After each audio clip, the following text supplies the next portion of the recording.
Coma Ward. Coma Ward is a game where you wake up in a coma ward in a hospital.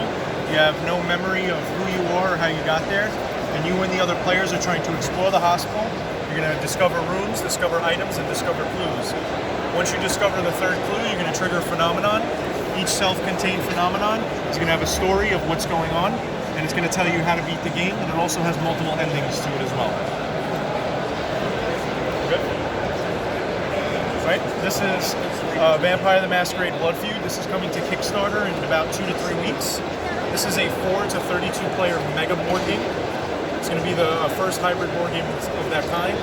And in this one, you're going to take on one of the factions, either human or vampire, with up to 3 other players on your team. And there's 4 stations in the game. You're going to control each of those stations, working together over the course of one night to take over New York City and obviously beat the other factions, and not let them do that. So this is Big Trouble Little China, the board game. If you've ever seen the movie, this is like playing the movie. Each of you take the role of a hero, and you're going to select a quest and then play through.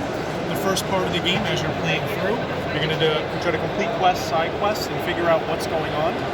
Then, when either you or the game triggers it, you'll flip over the board, and then you have the epic showdown with Lopan on David Lopan's lair on the other side of the board. So this is Grindhouse. In Grindhouse, you and all the other players arrive at the Grindhouse trying to win $10 million. You're going to travel through the Grindhouse through a series of rooms. Each room is going to have an interactive story as well as something else like rolling dice, voting, or something like that, where other players are going to lose limbs. You're trying not to die. However, if you do die, you come back as a ghost, and you can try to screw over the other players so they don't win. At the end, if you survive the final room in the Grindhouse, if you also satiated your win condition, then you win the game.